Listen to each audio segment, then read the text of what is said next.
ஒரு வயதான தம்பதிகள் கணவன் மனைவி. மனைவி குளிக்கும்போது தவறுதலாக பாத்ரூமில் வழுக்கி விழுந்துட்டாங்க. தலையில் பலத்த அடி, ஸ்பாட்லேயே அவுட்டு. தன்னுடைய 5 பிள்ளைங்களுக்கு இன்ஃபார்ம் பண்ணுறாங்க, அம்மா இந்த மாதிரி இறந்துட்டாங்கப்பான்னு. 5 பிள்ளைங்களும் ஒவ்வொருத்தரும் ஒவ்வொரு நாட்டில் இருக்கான், வெளிநாட்டிலேருந்து. 2 நாள் வந்து ஃப்ரீசரில் வச்சிரு, நாங்கள் வந்துடுறோன்னு சொல்லிட்டு வந்தாங்க. வந்து பார்த்த உடனே சொன்னாங்க, இது மாதிரி இருக்கான் அப்பா, அம்மா இறந்துட்டாங்க, முடிஞ்சிச்சு. அம்மாவது நகை எவ்வளோ இருக்கும்? 100 சவரம். இது பார், நம்ம மொத்தம் 4 பிள்ளைங்க, மொத்தம் 5 பிள்ளைங்க. பொண்ணு வந்து கணக்கில் வராது, ஆளுக்கு நாங்கள் 25 சவரன் எடுத்துக்கிறோம் அப்படின்னாங்க. பொண்ணு சொல்லிச்சு, எனக்கு தான் அம்மா கொடுக்க சொன்னாங்கன்னு. எல்லாம் அடிச்சு குத்திக்கிறாங்க. டெட் பாடி பக்கத்துலேயே இருக்குது.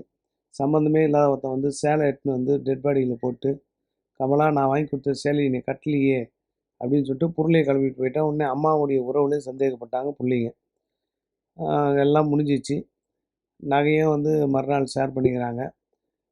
அதுக்கு அதுக்கு மறுநாள் என்ன பண்ணுறாங்க, இது பாருப்பா, யாருக்கும் டைம் இல்லை, அதனால் 3வது நாளே வந்து எல்லாம் கரமாந்திரம் எல்லாமே பண்ணிடு, காரி எகிரி எது வந்தாலும் பண்ணிடு.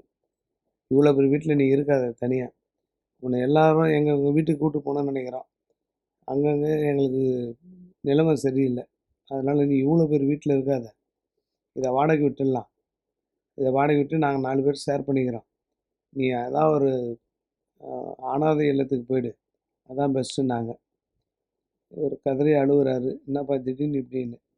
இல்லை அதான் உனக்கு நல்லது, ஒரு டீ காஃபி போடுறதுக்கு கூட ஆள் இல்லைங்க, அதனால் நீ எதையும் கேட்டு யாரையும் எதிர்பார்த்துருக்க வேண்டிய அவசியம் இல்லை, முதியோர் இல்லத்தில் எடுத்துன்னு விட்டுறோம் அப்படின்னாங்க. அந்த அம்மா ஆத்மாவை வந்து சொல்லிச்சான், இது பாருங்க, பிள்ளைங்களை பெற்றுமே தவிர 5ம் சரியில்லை, நம்ம எப்படா சாக போகிறோன்னு காத்துருந்துக்கிறாங்க. 16 நாள் காரியம் பண்ண வேண்டிய எனக்கே 3வது நாள் காரியம் பண்ணிட்டாங்க. நீங்களும் இந்த கொடூரமான பூமியில் இருக்காதீங்க, எங்கிட்டே வந்துருங்கன்னுச்சான். மனிதர்கள் இருக்கும்போது ஒரு மாதிரியான பாசம் காட்டுவாங்க, இறந்ததுக்கப்புறம் பயங்கர வேஷம் காட்டுவாங்கன்றத வாழ்க்கை புரிய வச்சு தான் அந்த பெரியவருக்கு.